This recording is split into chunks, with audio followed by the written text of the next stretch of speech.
Hi everyone. Welcome to Hope Alive with Mary. Apologies, we didn't have any video out last week. Oh my goodness, it was so packed. Like week was packed. So I'm sorry. We're here again, bringing you messages of encouragement and hope. If you're new to my channel, you're welcome. This is where we share words of encouragement, hope, and motivation all the time to keep your faith strong and alive and to keep you going. And if you are a returning subscriber, God bless you. Thanks for being here again. I value your time. I appreciate you. You are the reason why I keep going on. And for all of you sending me messages and letting me know how our videos have been a blessing. Thank you so much. I appreciate that as well. So please, if you haven't, please leave your message. I'll appreciate if you put it on the channel. Let us know how our videos have been a blessing to you. And don't forget to share. Don't forget to subscribe if it's your first time, or even if it's not your first time and you haven't subscribed, please do subscribe. How are you doing? How are you doing? I genuinely mean that question. I do want to know how you're doing. Please put a comment in the comment section on the channel. I want to know how you're doing. I hope all is well and you're keeping your faith strong. Today, I want to speak about a very, very, very important topic again. And I have a question for you. Is it pruning or punishment? Is it pruning or punishment? Some of us get really confused with our pains and the circumstance and the trials and the persecution or troubles that we do go through.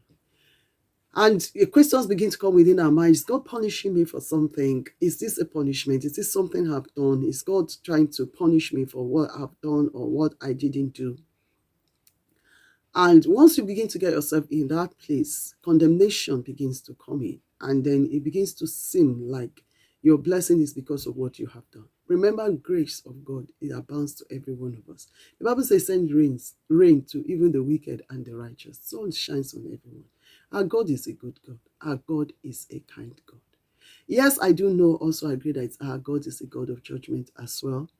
But also, I also personally believe that except you are not the child of God, right now, where we are now, on earth, when we go and face God in the judgment throne, it's a different thing. But right now, under this dispensation of grace, our God is not killing anybody's child just to punish them. Our God will not cause you to have an accident and lose your leg because you did not do something or the other thing. God will not do that. He's too loving and too caring to go and bang your head or give you cancer just because you disobeyed him. I mean, if we go thinking in that area, think about yourself as a parent. You know, God's word is so clear. He said, if you who are so wicked, all you give to your children is good, how would you expect me to give you what is not good? Why would I give you serpent in the place of fish or stone in the place of bread? You wouldn't do that. I mean, there was a time not long ago, God said to me, you think so little of me. There was a prayer I was praying. I was like, God, but why this one? He said, you think so little of me. You think so little of me. And that got me. Because I think about myself as a parent. There are certain things my children don't even ask. My children have hurt me. Trust me. Some of them have annoyed me and whatever. But I have never caught myself wishing them evil. I've never thought of myself, oh, because of this thing they have done, I'm going to give them cancer. I'm going to, even headache, I'm going to give them headache to teach them a lesson. I'm going to cause them to lose their job and be homeless and be on the street just to teach them a lesson. Before you begin to tell me about the prodigal son, bear in mind it was the prodigal son's choice. It wasn't the father that set him there to teach him a lesson. He made that choice, and what he learned was what he harvested was the consequence of his choices. So that brings me to the fact that sometimes what you are going through is a consequence of your own action. Yes, it could be a consequence of your disobedience, but not because God went out. God has actually gone out of his way to cause those things to happen to you. It was a natural result. It was a resultant effect of what you have done or not done. I hope we're getting the difference. And it's important that we get it so that the devil don't paint a picture of God that God isn't. And to make it clearer, a while ago, God taught me that also for, God used all manner of things to teach me lessons. That's the way God speaks to me, one of the ways he speaks to me. My youngest child, when she was a lot smaller, I think she was about 2 years. I don't think she was up to 3. She was about 2 years or thereabout. And then she was jumping on the bed. Children, they all love doing it. Even up to date, she loves to jump on the bed, which is not good. She will break the bed. So at this time, she was jumping on the bed, and I kept warning her. I told her, she should stop it. That's not right. What she's doing is not right, and she will get hot. I pulled her down. The next thing I turned around, I was tidying up or doing something. Then she's back there again, jumping on the bed. And I kept cautioning her. She wasn't listening. But before I could turn around to stop her or to get out of the bed, she had bounced off the bed. And she bounced off the bed, and she fell down, and she began to cry. Thankfully, she didn't break anything. But of course, she felt the pain, and she began to cry. I picked her up, I called her, and I said, but I told you. But I warned you. Okay? So right there and then, God used that circumstance or that scenario to teach me a lesson. He said, did you see what just happened? Was that, yes, your child didn't listen to you, but did you throw her down? I love her too much to say, okay, because you didn't listen, I pick her up and I hit her on the floor. That would be wrong. It has to be some level of psychotic illness to cause me to do that, or any parent to do that. But she did fall. And that was because there's natural law. There's gravity in place. So now when you go up, you will come down. She did.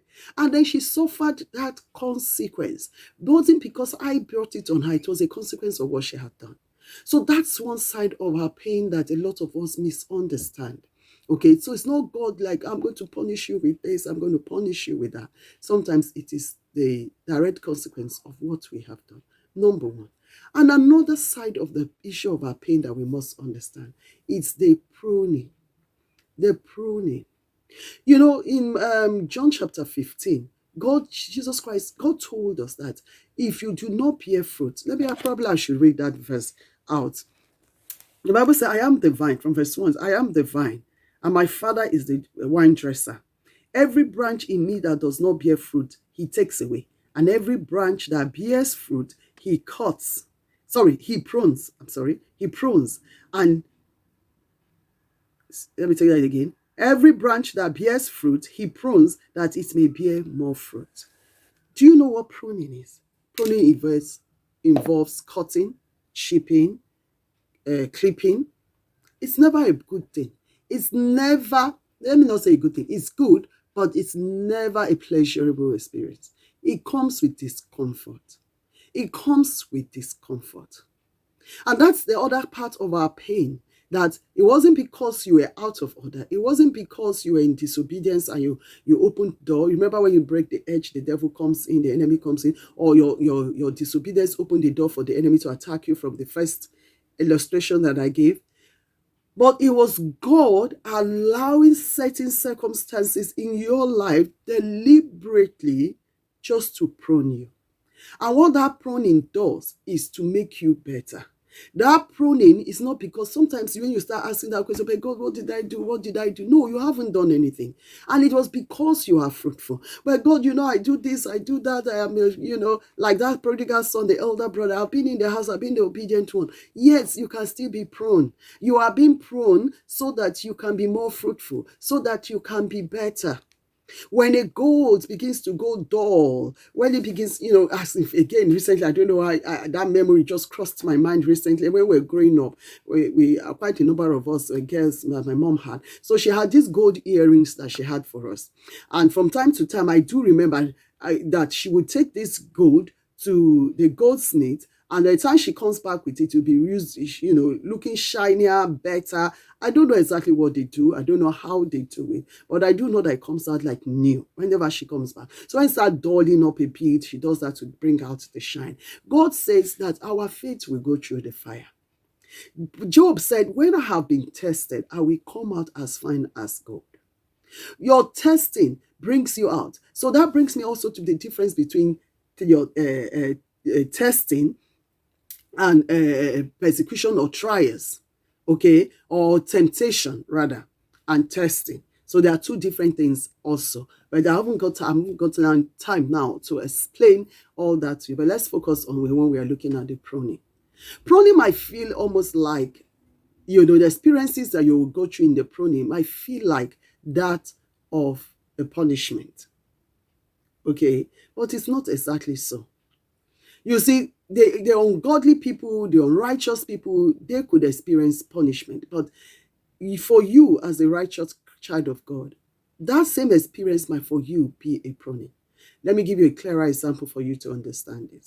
Do you remember when Jesus Christ was hanging right there on the cross, going through the worst and the most excruciating pain any man could ever go through, with nails that had pierced through his legs, pierced through his hand, pierced his spear piercing through his side, crown of thorns. Probably meanwhile he has walked miles or kilometers carrying a heavy wooden